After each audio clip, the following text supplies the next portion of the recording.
There was an event at the school where my niece goes in the year 2020. It was too soon for Marcus Lamb. What did Joni Lamb have to do with it? A scary question that people close to the Lamb family are asking in whispers. Marcus was the exciting top boss at Daystar television network.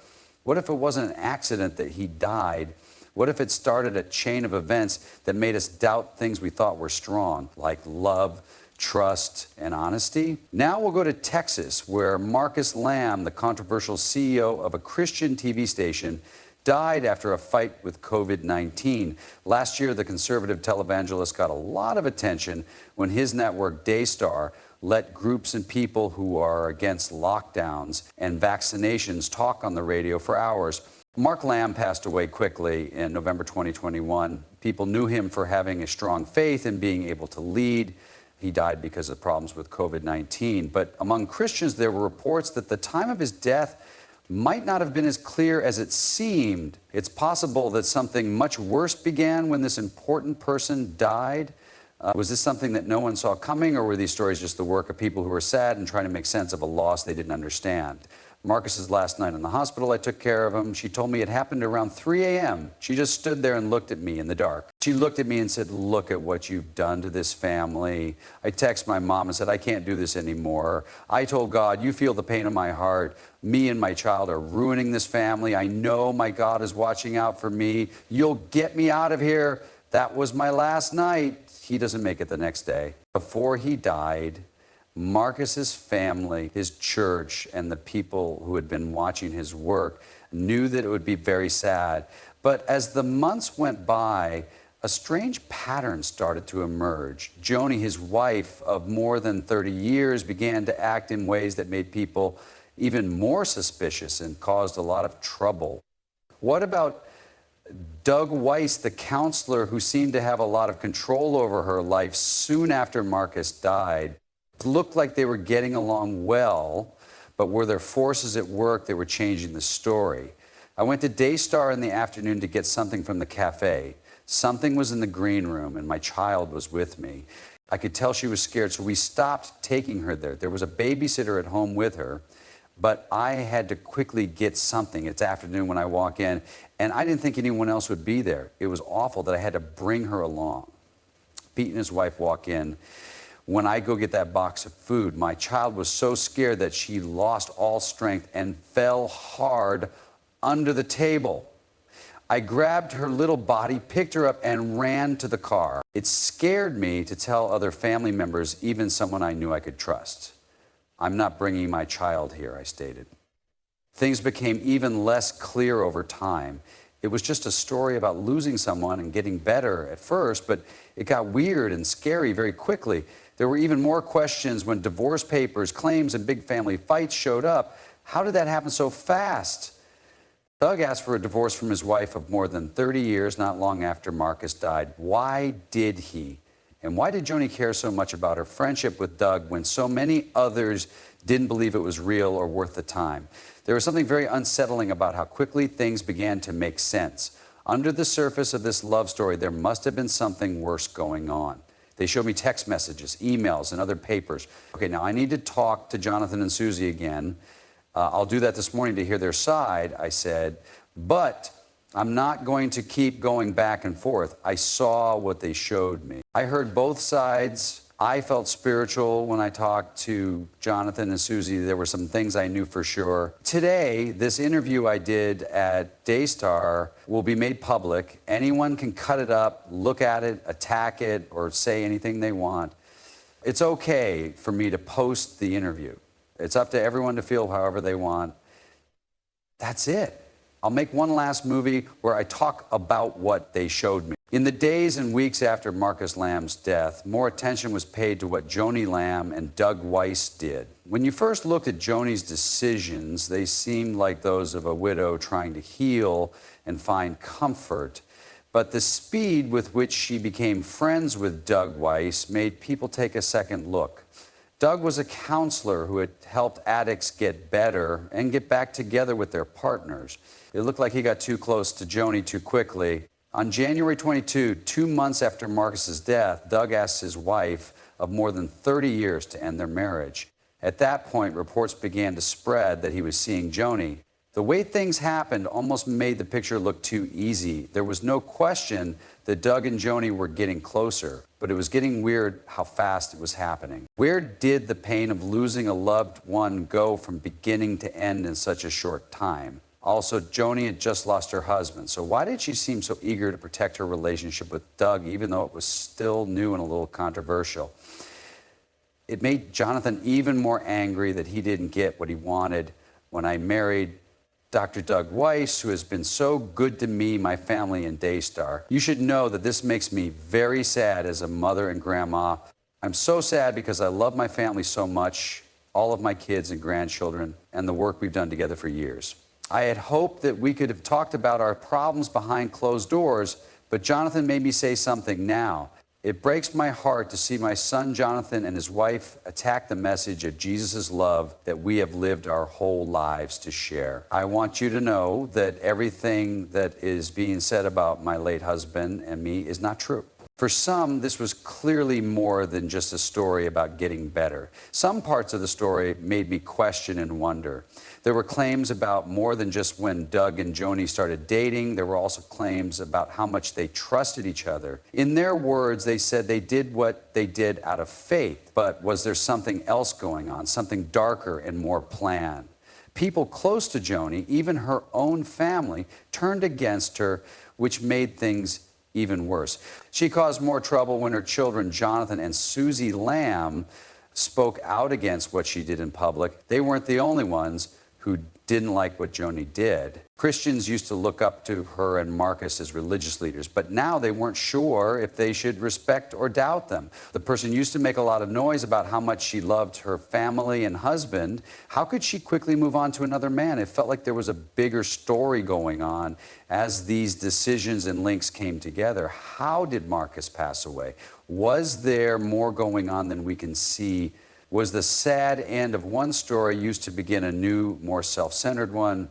The marriage, the claims of betrayal, and the sudden changes in family commitment painted a picture that was at best unsettling and at worst scandalous. It was at best disturbing and at worst scandalous to see how quickly family loyalty changed and how people claim to be disloyal. That is true. But I also want to say that it's clear that we will never be able to fully describe what we've been through in the last few years because it's been so painful. From that was so painful, I don't even want to think about what it looked like. You are free when you don't have to depend on a few people and keep begging for justice only to be ignored and turned down, like hitting a wall. Peace and happiness are there. Now that the story is out and people have talked about it, I feel like justice was done because everyone agreed with how the parents felt. We really wanted to make a short movie. We do not wish to share our whole story at this time. We quickly got the camera and sat down to answer some questions while the story went on. The calendar that showed when Marcus Lamb died and what Jan did afterward made it harder and harder to avoid it. There were more and more accusations and questions in the Lamb family. And they also spread through Daystar, their church network. A lot of people heard Marcus Lamb's voice. He was one of the most important people in Christian media. When he died so quickly from COVID-19 problems, Christians were shocked and sad. There were sad words in the air after he died, but there were also words that made people feel uncomfortable. The ideas that Marcus's death was part of a plan seemed to be getting stronger, even though they were still just ideas. After being married for many years, Joni Lamb lost her husband. She had to deal with her own sadness and the huge responsibility of running Daystar without him. In public, she talked about how sad she was about losing her partner for months, but behind closed doors, things seemed to be going very fast. They seemed to be getting closer. Doug Weiss was a counselor who helped people recover from sexual addiction and marriage troubles. At first, it looked like they were just friends because both of them were having a rough time. But as time went on, it became clear that they were together for more than just fun. It looked like there was more going on than meets the eye. Before Marcus's body was even buried, they had made a mental bond. We're going to talk about deep and important things on shows with great people. The reporters now have our story and can use it however they want. They will look into it because we told them the truth. That takes months. It takes a long time. But this has been going on for a while. Today is just the beginning. I'm proud of them because they did their work. I thought that was why I suggested we make the movie. I didn't know how big it would get. Jonathan had an idea. I really didn't. Because we've been on TV so much and they love us so much, they want us to answer a few questions. I thought it would be rude not to. 4 things people have asked us most often the last few days. Why didn't we call the police? Why did we not talk sooner? 2, why didn't I grab that guy? 3rd, Susie yelled at me to go up instead of doing it herself. 4th, why don't we tell everyone? The worst part was that this link seemed to form while Doug was having his own problems. Doug was ending his own marriage at the same time that Marcus's death was happening, almost the same times. Doug asked for, in January 2022, just 2 months after Marcus had died. He and Joni were already making plans to be together while Doug was still going through a hard breakup. A lot of people quickly pointed this out as being strange. The timeline showed that their relationship got much faster and more complicated. How could that relationship be seen as good and pure? Hearings that were leaked online made things even less clear about the claims that Joni and Doug were close. Over and over again on these tapes, Joni denied having any inappropriate talks with Doug before they got married. In defense of her relationship with Doug, she said it was built on prayer, faith, and a shared desire to get better. To explain herself, she said the accusations were not true and that they had never been in a fight before they got married. But the tape that got out didn't really disprove the ideas. It only made them stronger. Let's break down the question. Why didn't we call the police? We did call the police twice, though. Why did you wait so long to talk?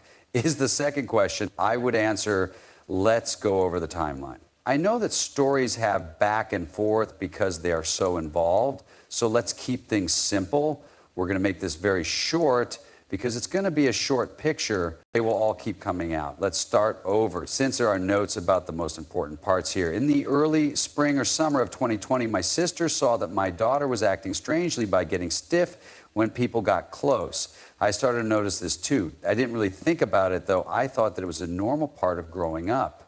Then in the summer, on a trip, let's be more careful with these words.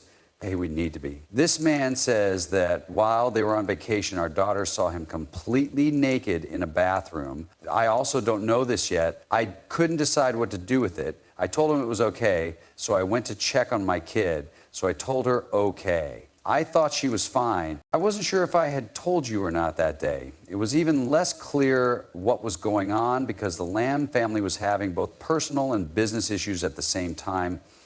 Joni and Marcus's son, Jonathan, and daughter-in-law, Susie Lamb, were sad about Marcus's death and also had to deal with claims that their young daughter had been abused.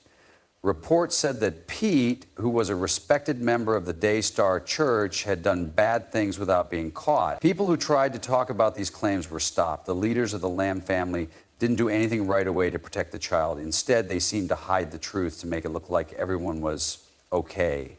People who used to work as police officers said that the online polygraph tests were not real and didn't prove anything. A separate investigation was asked for, but the Lambs refused to take part. This made people believe there was an even bigger cover-up. Then that was back then. She looks a little older now that it's been months.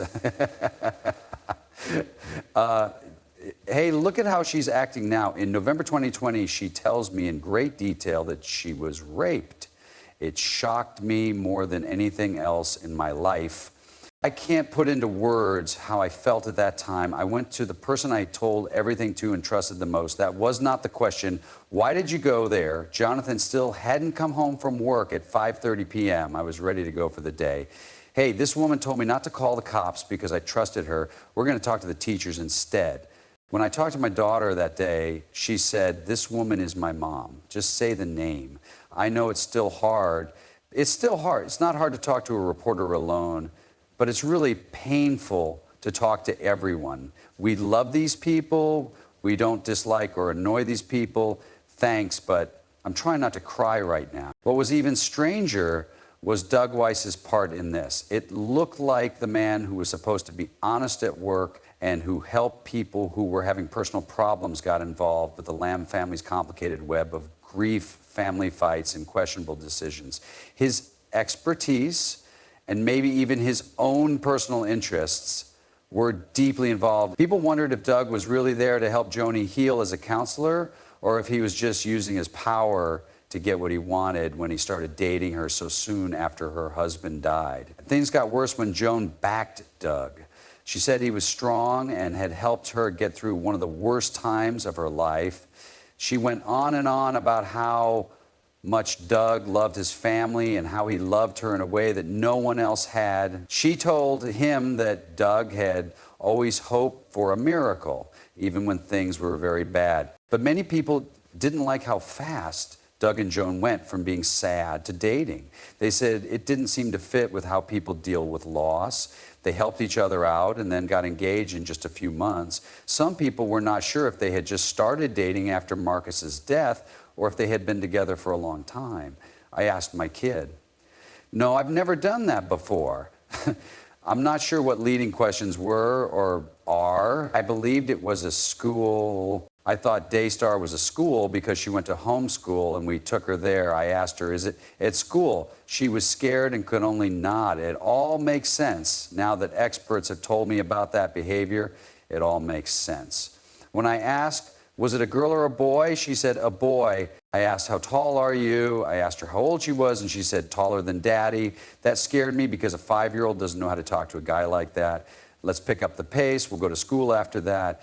The teacher, that person I trusted, and I talked to them, and they said, there is no male here. It was like, okay, we've done our part, case closed. I told Jonathan, I don't want to talk into this. I don't want to talk to your family. He said, let's call the police. We did, and they took a quick look into it because there wasn't much to go on. During this storm, the leaders at Daystar of the Lamb family became even less united. Some people, including Marcus's family, thought Joni's activities were against his heritage. She agreed with them and told them that everything she did was God's will. As the Lamb family worked to keep Daystar in check, the harm done to them personally and professionally became clearer. The question stayed the same with each new piece of information. Was this really a story of love and healing, or was there something much darker going on? For example, Joni and Doug were getting closer. There were disturbing claims about Pete, and they wouldn't help a third-party investigation look like someone could still find the truth. The Lamb family had a sad cloud over them. Would they face it, or would they hide behind their public image and let the story spread?